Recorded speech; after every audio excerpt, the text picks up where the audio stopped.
Israël a pensé ceci. Nous pouvons être aussi impitoyables que nous le voulons, parce que, au bout du compte, ce qui compte vraiment, ce sont deux choses. La force et l'appui américain. Et si nous pouvons gagner sur le terrain de la force, l'Amérique va fondamentalement nous soutenir, parce que l'Amérique, elle aussi, repose fondamentalement sur la force. Et donc, je pense qu'ils se sont dit, bon, c'est vrai, chacune de nos guerres a avancé, si je peux le dire ainsi, de la Libye au Soudan, à la Somalie, à Gaza, au Liban, à la Syrie, à l'Irak. Oui, tout ça est terrible. Vous savez, toute la région est en flammes, mais nous gagnons encore. Nous, fondamentalement, nous gagnons. Il n'y a personne qui peut nous tenir tête. Et si nous pouvons simplement nous débarrasser de l'Iran, alors le reste, les flammes vont s'éteindre et nous serons aux commandes. Et je pense que c'est le calcul, mais israélien, oui, ça paraît mal. Bien sûr que c'est mal. Beaucoup de gens meurent, des centaines de milliers, des millions, peu importe. Mais au bout du compte, nous gagnons encore, parce que la force est l'enjeu central. Et l'Amérique nous soutient encore. Ce que je crois erroné là, dedans, c'est d'abord que la force ne gagne pas vraiment, parce que ces flammes ne sont pas étouffées. Et s'il est vrai que l'Amérique a vu sa limite, ce que je crois probablement vrai, c'est un choc majeur sur lequel Netanyahou n'avait pas parié. C'est pas seulement Netanyahou, c'est toute la direction extrémiste israélienne. Et ce qui est vraiment grave pour Israël, c'est qu'ils ont perdu l'appui du peuple américain. Et il a fallu toute une opération pour réussir cela, parce que le peuple américain, pour beaucoup de raisons, pendant beaucoup de décennies, soutenait massivement Israël. Et c'est terminé, et ça ne reviendra pas. Et donc, c'est le point le plus fondamental. Israël n'a même pas l'appui de son seul commanditaire restant en ce moment. Et c'est stupéfiant quand on voit de grands politiciens aux États-Unis, non pas des entrepreneurs politiques qui sont de l'opinion publique, mais des élus en poste qui font campagne contre Israël. C'est quelque chose que nous n'avons pratiquement jamais vu dans l'histoire d'Israël. J'ai dit aux Israéliens, je le leur ai dit dès la 2e semaine de la guerre. Je veux dire, dans une entrevue que j'ai faite avec Haaretz, j'ai dit, vous allez détruire Israël si vous continuez de cette façon. Et j'ai eu une petite discussion face à face avec l'ambassadeur israélien à l'ONU il y a quelques semaines, Dani Danon, oui, et je lui ai dit, vous savez, ma phrase n'était pas « vous êtes homicide ». J'aurais pu dire cela. J'ai dit, vous savez, votre pays est suicidaire, ce que vous faites est dévastateur pour Israël, et lui, vous savez, il n'a pas aimé ça, disons-le ainsi. Mais quoi qu'il en soit, je pense pas que ce soit une sorte de grande tactique du genre, gardons-les en train de se battre, nous serons mieux placés. Je pense que c'est vraiment, je veux dire, mauvais pour tout le monde. Je vois cela comme une situation perdant, perdant, perdant. Je ne vois pas cela comme une situation où l'un perd et l'autre gagne. C'est tout simplement terrible. Je crois simplement que la guerre est désastreuse en général, et ceci en est un autre exemple. Quant à la Chine, elle est extraordinairement habile et bien gouvernée, et la principale chose que la Chine a faite depuis des décennies, c'est l'absence de guerre. Et cela va continuer. Et ce qu'ils ont fait avec cette absence de guerre, c'est investir, investir, investir, investir, au point où ils dominent maintenant la plupart des industries de l'avenir. Oui. Alors, pendant que nous jouons et que nous écoutons les provocations de Trump et ses affirmations selon lesquelles il aurait l'économie la plus dynamique du monde, la Chine possède l'avenir de l'industrie automobile mondiale, parce que ce sera les véhicules électriques. Elle possède l'avenir de l'industrie énergétique mondiale, parce que ce ne sera pas le pétrole et le gaz. Et donc, la Chine a été extrêmement habile, elle a attendu son heure, et elle a été très sérieuse, sans menacer qui que ce soit. Et il n'est pas juste de dire qu'elle esquive ces questions. Elle est pour la paix. Et elle ne fait pas non plus exactement ce qu'une couverture du magazine de Economist illustrait il y a quelques semaines, avec la célèbre phrase « Quand votre ennemi commet une erreur, ne l'interrompez pas ». La Chine n'est pas heureuse de cette guerre. La Chine n'est heureuse d'aucune de ces guerres. Sa vocation, c'est l'excellence technologique et le fait d'être le plus grand fabricant au monde. Et elle voudrait la paix sur cette base. Oui, ils peuvent pas commercer, Max, s'il n'y a pas de stabilité, s'il y a la guerre. La Chine a évidemment fait des tentatives avant le 7 octobre, avec succès, pour mettre en œuvre un cessez-le-feu entre l'Iran et l'Arabie saoudite. La Chine reçoit l'immense majorité de ses besoins énergétiques du Golfe Persique. Tout cela transite par le détroit d'Ormuz, évidemment, c'est un problème majeur pour elle. Donc, ma question pour vous, professeur, est la suivante. Croyez-vous que la Chine pourrait en faire davantage pour aider l'Iran afin de s'assurer que l'Iran ait le dessus? Ou avez-vous le sentiment que la Chine dit aussi à l'Iran de faire preuve de retenue, comme certains l'ont observé dans ce processus? Oui, aujourd'hui est une journée très étrange, particulière, intéressante, et il est difficile de savoir exactement où nous en sommes. Mais Trump a reculé devant une nouvelle attaque.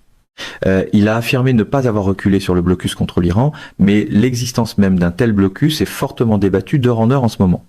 Donc cela pourrait simplement être une rhétorique trumpienne assez vide, parce qu'il y a aussi des rapports faisant état d'un grand nombre de navires iraniens qui entrent et sortent du Golfe.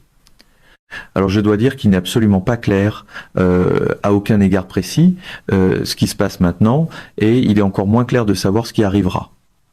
Mais ce que je dirais est ceci. Il semble peu être, maintenant qu'il existe un quasi-équilibre, un terme sophistiqué qui signifie que ce n'est pas stable, mais que cela peut être duré un certain temps. Assez de pétrole et de gaz passerait par le détroit pour que le prix reste autour de 100 $ le baril, ce qui est son niveau actuel. Si cela se produit, c'est certainement mauvais pour l'économie mondiale, mais c'est pas une catastrophe. Ce n'est pas un effondrement. Si Trump avait attaqué la nuit dernière et que les champs pétroliers et les usines de dessalement avaient été détruits et cela semblait réellement pouvoir se produire, et être que cela se produira encore, le prix du pétrole serait aujourd'hui à 140 $ le baril et continuerait de monter. Donc il y a peut être maintenant un équilibre tacite dans lequel l'Iran va percevoir certains péages, va restreindre certains passages. Peut être que tous les quelques jours, la marine américaine fera quelque chose de démonstratif pour encercler un navire iranien. Mais les deux camps éviteront, je rêve, peut être d'ailleurs le pire. Et à 100 $ le baril, l'économie mondiale survit, même si les gens souffrent, mais elle ne sombre pas complètement dans une crise dévastatrice. Si c'est le cas, personne ne fera d'actes héroïques dans cette situation. Ce serait un détroit d'Ormuz quelque peu ouvert, de facto peut être pas sur le trou social de Trump, mais de facto cela pourrait durer un certain temps. En fait, cela pourrait durer assez longtemps. L'Iran ne voudrait probablement pas briser cela en bombardant quelqu'un et en provoquant une nouvelle série de guerres. C'est donc une possibilité pour l'avenir prévisible. Bien sûr, il serait beaucoup mieux qu'il y ait réellement une sorte de véritable entente pour régler cette affaire. C'est ce que nous devrions avoir, mais c'est assez difficile parce que la réponse légitime pour l'Iran est que les États-Unis ferment leur base dans le Golfe, que l'Iran obtienne la sécurité qui se trouve ultimement au cœur de tout cela. Eh bien, encore une fois, pas au cœur de tout cela. Il y a 3 courants qui alimentent cela. Le premier est un courant de revanche américaine pour 1979. Le deuxième est une illusion américaine. Contrôlons l'approvisionnement mondial en pétrole, un courant très trumpien. Et le troisième est le plan israélien du Grand Israël. Nous devons dominer le Moyen-Orient afin de pouvoir battre à plate couture quiconque nous voulons battre à plate couture. Et la réponse à cela, c'est la vraie réponse, parce que cela mettrait aussi fin à l'incitation israélienne aux guerres américaines et à leur propre guerre. Et c'est une solution pour la Palestine. Je crois soit à la solution à 2 États, soit à la solution d'un seul État démocratique. L'une ou l'autre me va. Mais la solution à 2 États est celle qui est la plus proche du droit international. Et je pense qu'elle devrait être mise en œuvre. Et je pense que ce serait la voie fondamentale vers la paix, parce que une grande partie de ce qui se passe vise à empêcher cela de se produire. Mais je ne pense pas que Trump soit assez intelligent, assez capable politiquement, avec une équipe suffisamment solide. Je ne pense pas qu'il soit assez capable de manœuvrer la politique américaine ou de freiner Netanyahou, Smotrich et Ben-Gvir. Toutes les choses qu'un véritable dirigeant américain ferait, je doute que même s'ils voulaient le faire, ils sachent comment le faire. C'est cela, le problème. Oui, j'ai deux questions. Premièrement, Trita Parsi a dit que l'état de flottement actuel dans lequel nous sommes, avec le détroit d'Ormuz quasi ouvert, est-il ouvert? Ne l'est-il pas? Avec le double blocus, a donné aux États-Unis d'Amérique une occasion de reculer, de battre en retraite, sans monter dans l'échelle de l'escalade, tout en refusant encore de respecter les conditions iraniennes. Donc il y a presque un quasi cessez-le-feu, sans qu'un véritable cessez-le-feu soit mis en œuvre. Trita Parsi suggère que ce n'est en fait pas si avantageux pour l'Iran, même s'ils évitent une catastrophe totale ou de voir leurs ponts et leurs centrales électriques être détruits par l'armée américaine, puis de retourner à un état de guerre avec le reste des nations du Golfe et Israël, paralysant entièrement les marchés mondiaux de l'énergie, ce qui mettrait plus de pression sur l'Amérique et forcerait la main de l'Amérique pour revenir au cessez-le-feu. Ils n'obtiennent pas les exigences qu'ils ont, même s'ils disposent d'un levier supplémentaire à ce stade, des exigences comme un allègement des sanctions, qui est l'objectif ultime du côté iranien. Je crois aussi que l'objectif principal ici, en termes de retenue imposée à Israël, est de créer un fossé entre l'Amérique et Israël jusqu'à un certain point en utilisant ce levier. Je pense que c'est l'un des éléments clés du cessez-le-feu, l'un des plus difficiles à atteindre aussi, étant donné que je pense qu'il existe une certaine divergence entre l'intérêt israélien et les intérêts américains ici.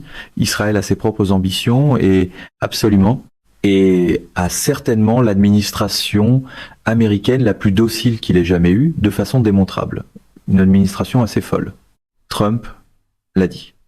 Vous savez, les Israéliens l'ont proposé à tous les présidents. Mais je suis le seul qui est mordu à l'hameçon. Oui. Est-ce que vous avez aussi le sentiment que ce n'est pas si avantageux pour l'Iran s'il y a ce quasi-cessez-le-feu qui est mis en œuvre, avec le blocus américain potentiel en plus du système de péage iranien qui est mis en place? Oui. Eh bien, écoutez, je crois en général que la paix négociée et formalisée est mutuellement bénéfique aux deux camps. Je ne crois pas que la paix soit une situation gagnant-perdant. Je crois que la paix est gagnant-gagnant si elle est bien négociée. Donc toute situation comme celle-ci, qui n'est qu'une sorte de flottement à mon avis, n'est pas aussi bonne que ce que l'on obtiendrait avec une issue structurée et sérieuse. Et donc je suis d'accord avec la caractérisation selon laquelle c'est une sorte de sortie de crise sans l'appeler une sortie de crise. Peut être, encore une fois, nous verrons demain. Tout pourrait changer, mais à ce jour, c'est ce à quoi cela ressemble. Et c'est bien mieux que ce que cela aurait pu être.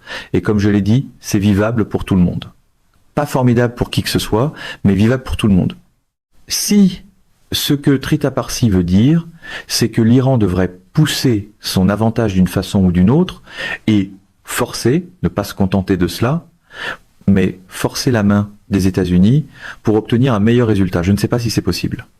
Ce que je crois être la bonne chose à faire, c'est que l'Iran a présenté un plan en 10 points. Nous n'en entendons pas beaucoup parler et nous ne le voyons pas beaucoup. S'il existe un tel plan, et je crois qu'il existe, quelque chose a été publié, il semble bien qu'un tel plan existe. Je veux dire, vous savez, encore une fois, nous l'avons vu, mais simplement pour officialiser cela, Trump, à un moment donné, il y a quelques semaines, a dit, eh bien, c'est la base d'un règlement. J'aimerais voir les Iraniens dire, eh bien, Trump a dit que c'est la base d'un règlement. Voici nos 10 points. Nous voulons en discuter. Et si les États-Unis sont prêts à en discuter, je ne le ferai toujours pas, soit dit en passant, en tête, à tête avec les États-Unis. Je le ferai dans un cadre multilatéral. Je ne fais pas du tout confiance aux États-Unis pour négocier en tête à tête. Ils continuent de tuer des gens avec qui ils négocient, mais je crois qu'il serait possible de remettre sur la table le plan en 10 points que Trump, à sa manière, dans une publication sur Truth Social, a présenté comme la base d'une négociation. Et si les États-Unis disent oui, nous sommes prêts à négocier sur cette base, ce serait mieux que ce flottement actuel. Et c'est ce que j'aimerais voir l'Iran faire, parce que nous pourrions obtenir quelque chose qui serait un meilleur résultat pour les États-Unis, un meilleur résultat pour l'Iran, et, vous savez, je dois le dire, un meilleur résultat pour Israël, mais pas pour le Grand Israël. Je ne crois pas au Grand Israël. Je crois en Israël vivant, à l'intérieur de ses frontières du 4 juin 1967 et une entente sur cette base sécuriserait Israël, sécuriserait la Palestine et sécuriserait la paix.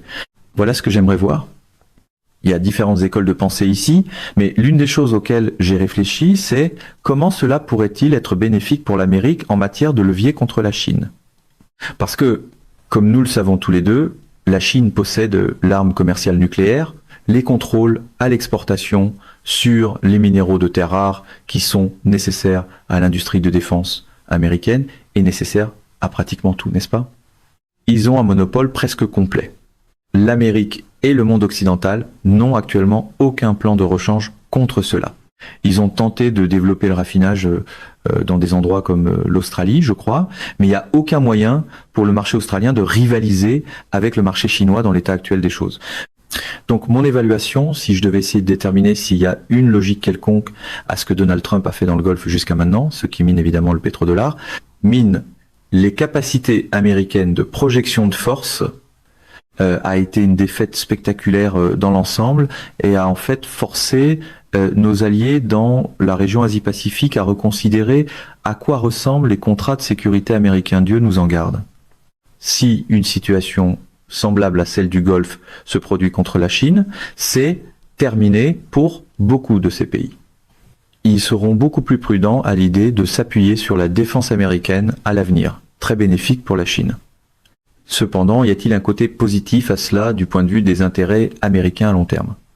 Ce à quoi j'ai beaucoup pensé, c'est l'action au Venezuela. Le Venezuela possède du brut lourd, un raffinage différent, mais nous avons des raffineries aux États-Unis d'Amérique qui traitent le brut lourd vénézuélien. Il possède les plus grandes réserves naturelles de pétrole connues au monde, si l'on croit cette évaluation. Oui. Avant que le Golfe soit complètement fermé, le brut vénézuélien raffiné dans des raffineries américaines aurait en fait détruit la petite industrie de la fracturation hydraulique que nous avons dans le pays actuellement. Avec le prix des barils de pétrole qui monte à 100 $ et plus, pensez-vous qu'il y ait ici une occasion pour l'Amérique de devenir le plus grand exportateur de pétrole afin d'essayer de compenser le manque supplémentaire d'approvisionnement venant du Golfe? Avez-vous le sentiment que cela pourrait être une façon de tenter de créer un levier contre la Chine qui a actuellement besoin que le détroit d'Ormuz soit ouvert pour pouvoir continuer à répondre à ses besoins énergétiques depuis le Golfe Persique? Avez-vous le sentiment que l'Amérique essaie de rediriger tout le pétrole en prenant le contrôle du brut vénézuélien et de devenir comme le plus grand exportateur unique de pétrole, ce qui inclurait envoyer du pétrole à la Chine au lieu de... Donc, si je comprends la question, permettez-moi d'abord de dire que je pense effectivement qu'une partie de l'idée de toute l'opération était de contrôler les marchés pétroliers mondiaux. Et l'idée était que les États-Unis pensent dans leur esprit, surtout après le Venezuela, mais en général, que nous pouvons dire aux producteurs de pétrole dans les Amériques où envoyer leur pétrole. C'est pas vrai, mais disons simplement que c'est l'Amérique, c'est la mentalité trumpienne. Nous contrôlons les Amériques, ils pensaient contrôler en partie le pétrole russe parce que nous activons les sanctions, nous désactivons les sanctions et elles fonctionnent en quelque sorte, pas beaucoup, mais dans une certaine mesure. Et troisièmement, nous contrôlerons le Golfe. Et encore une fois, je pense que le principe de l'opération était, en une journée, tuer les dirigeants. Maintenant, nous contrôlons le pétrole iranien et nous revenons à une hégémonie globale sur le pétrole et le gaz au Moyen-Orient. Et si vous considérez toute l'influence américaine, cela représente beaucoup de leviers et la Chine était probablement visée par cela dans un certain sens théorique. Maintenant, l'opération a échoué et la Chine continuera de recevoir du pétrole de l'Iran et du Moyen-Orient. Et le quasi-équilibre ou flottement dont nous avons parlé repose sur l'idée qu'il en circulera assez pour maintenir le prix du pétrole autour de 100 $ le baril.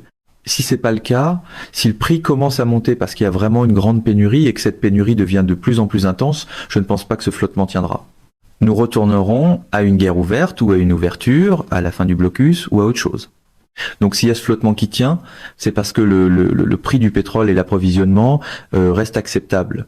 Je veux dire, moins qu'avant, un prix plus élevé, une certaine douleur, mais pas une douleur écrasante. Et la Chine ne sera pas déstabilisée par un pétrole à 100 $ le baril, mais elle le serait par quelque chose de beaucoup pire. Donc je ne vois pas la situation actuelle comme un levier contre la Chine. En général, je dois simplement être clair. Je suis sinophile.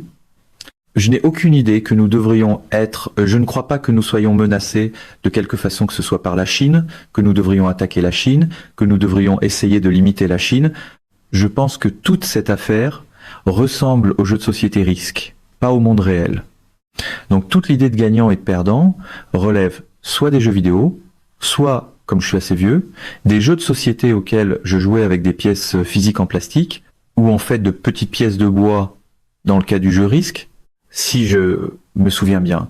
Mais le point est que je ne crois même pas que ce soit une idée légitime. Je pense que tout cela est farcesque et tragique, stupide, pour le dire ainsi. Et je ne pense pas que la Chine que nous ayons ce levier, que nous puissions allumer et éteindre le développement de la Chine ou ses amis ou quoi que ce soit d'autre. Donc je trouve toute cette idée très très naïve et je ne crois pas que les États-Unis disposent de ces points d'étranglement dont tout le monde aime parler. Je n'y crois pas d'ailleurs. Je veux dire, vous avez raison, s'il existe des points d'étranglement, ils sont du côté de la Chine en ce moment, pas de l'autre côté. La Chine ne veut pas vraiment utiliser ces points d'étranglement, mais elle le fera si les États-Unis deviennent trop querelleurs. Tout cela pour dire que, oui, il y a des gens que je ne considère pas comme très intelligents assis dans notre gouvernement qui échafaudent des scénarios pour faire mal à la Chine. Aucun doute. Je pense que c'est un travail assez ignoble. Je ne confierai pas à des étudiants au cycle supérieur. Je ne le ferai pas, ni à des étudiants de premier cycle. Je ne penserai pas que cela va réussir. Je remarque que la plupart des numéros du magazine Foreign Affairs portent maintenant sur la guerre économique. Je trouve tout cela absurde. Je veux dire non seulement absurde et triste, mais stupide. Pas exact, pas réaliste, pas très susceptible de réussir. Rejouer la politique d'endiguement soviétique 80 ans plus tard, d'une manière très naïve, dans des conditions très très différentes. Donc tout cela pour dire que je ne pense pas que le flottement actuel soit anti-Chine. Mais si les prix du pétrole devaient vraiment monter, ce qui pourrait arriver, ce flottement ne tiendra pas. Quelque chose va céder. Nous retournerons à la guerre, où nous obtiendrons un véritable accord, nous mettrons fin au blocus et nous obtiendrons une véritable ouverture. Quelque chose va céder si les prix du pétrole continuent de monter de façon importante. Oui. La raison pour laquelle j'ai posé cette question n'est pas parce que je pense que c'est une manœuvre intelligente ou qu'elle réussira. J'essaie simplement de comprendre ce que l'Amérique a fait jusqu'à présent. Parce que cela semble, au final, tellement insensé que s'il y avait une quelconque interprétation matérialiste, une analyse matérialiste, ici, de ce que l'Amérique essaie de faire, de son plan à long terme, alors qu'elle dit ouvertement qu'elle essaie de mener une guerre contre la Chine, notre plus grand partenaire commercial et le centre manufacturier de toute la planète, ce qui, comme vous l'avez aussi souligné, est très différent de l'URSS d'une manière très significative. Parce que nous avons conçu ce système commercial international complexe et donc nous dépendons fortement non seulement de la Chine mais de l'ensemble des marchés asiatiques et faire exploser le Golfe qui fournit de l'énergie à l'ensemble des marchés asiatiques est une issue désastreuse et aura de nombreuses conséquences intérieures que nous voyons déjà se déployer en ce moment, même si l'Amérique est un peu plus protégée de l'impact immédiat. Évidemment, cela va revenir sous forme d'une grande crise inflationniste lorsque différents composants fabriqués dans les marchés asiatiques deviendront incroyablement chers et donc les biens américains, les produits américains deviendront chers comme conséquence de cela. Vous savez, votre question est très bonne, mais je pense que la réponse comporte deux éléments. Premièrement, les États-Unis ont fait une grave erreur, et je parle simplement de la prévision du résultat. Ils n'ont pas compris. Deuxièmement, toutes les analyses, toutes les rumeurs et toutes les personnes à qui j'ai parlé disent que c'était presque uniquement la décision de Trump. Donc ce que je vois là-dedans, c'est pas seulement une décision d'imbécile fondée sur le modèle du Venezuela, si je peux le dire ainsi, mais aussi un effondrement complet des processus décisionnels aux États-Unis, ce qui m'inquiète beaucoup. Même des choses comme le Conseil de sécurité nationale, les évaluations interagences, le renseignement national, mis à l'écart. Rien de cela ne montre ce que je considérais comme un processus rationnel. Ce que nous avons, selon tous les bons récits de l'intérieur, c'est Netanyahou qui vend une version des faits à Trump, Trump qui l'achète, et tous les flagorneurs dans la pièce qui disent d'accord, je vais vous soutenir, Monsieur le Président, je suis pas d'accord, mais je vais vous soutenir. Et le Congrès mort. Les présidents avaient l'habitude de consulter les chefs du Congrès, soit dit en passant. Même quand ils se comportaient comme des présidents impériaux, ils consultaient les présidents des comités des forces armées, les responsables des affaires étrangères, les comités du renseignement du Sénat et de la Chambre. Rien de cela ne s'est produit ici. Il n'y a eu aucun processus. Trump est un Dumbo. Et il a vraiment fait s'effondrer les processus de gouvernement. Et Exet, vous savez, il est indescriptible de dire ce que ce type a fait. Et il a congédié beaucoup de généraux en cours de route, et personne ne semble prêt ou intéressé à se lever. Joe Kent l'a fait. Il a dit « je démissionne ». Mais à part cela, personne au Congrès ou dans le parti de Trump n'a dit « ouh là, c'est sauf Ron Paul ». Mais je veux dire, aucun chef du parti n'a dit « voyons donc, êtes-vous sérieux ? Mais qu'est-ce qu'on fait ici ?» Oui, Anthony Blinken a dit, et c'est l'un des seuls cas où je suis d'accord avec lui, citer Anthony Blinken, c'est vraiment quelque chose. Alors allez-y. Il a dit que c'est un jeu de balles, et que c'est un jeu de capital. Et je suis d'accord avec lui là, dessus, où au bout du compte, nous allons soit manquer de balles ou de missiles, dont nous avons réduit une grande partie de nos stocks pour des nations adversaires de niveau proche ou équivalent comme la Russie et la Chine.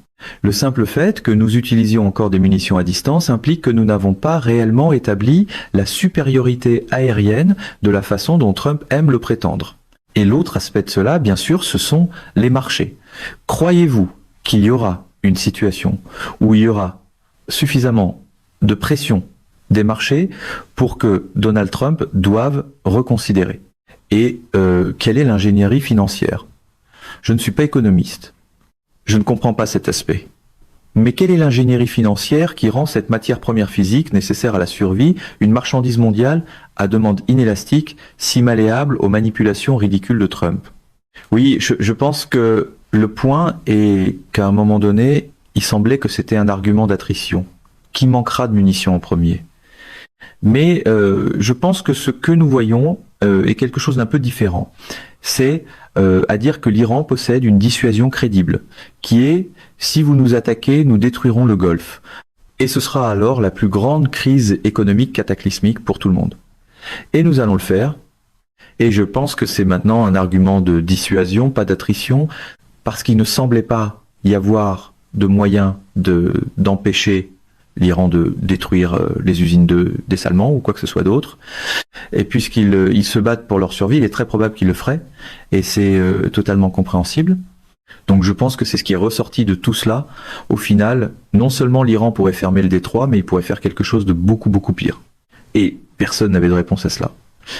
Et il y avait clairement aucun moyen que ce bombardement ait dégradé la capacité de riposter, et aucune raison de croire qu'il l'aurait fait.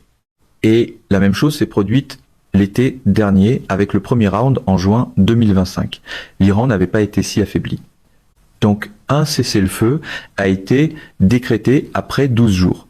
Et je pense que c'est le point fondamental. Les États-Unis ne peuvent pas vaincre l'Iran sans faire exploser l'économie mondiale. Et Trump ne veut pas faire cela. Dieu merci. Oui. Eh bien, jusqu'à présent, il n'y a pas non plus assez de troupes dont l'armée américaine pourrait même disposer pour s'engager dans une opération terrestre à grande échelle.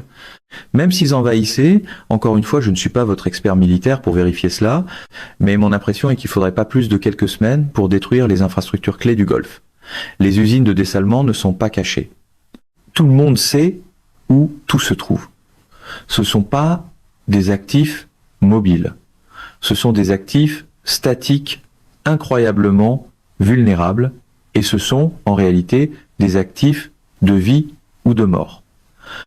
Donc je pense que ceci, vous savez, à moins que d'une manière ou d'une autre, secrètement, fébrilement, et je ne pense même pas que ce soit techniquement possible, ni logistiquement possible, tout cela soit protégé et renforcé avec des systèmes antimissiles et anti-drones. Je pense que le point fondamental, c'est qu'il y a une dissuasion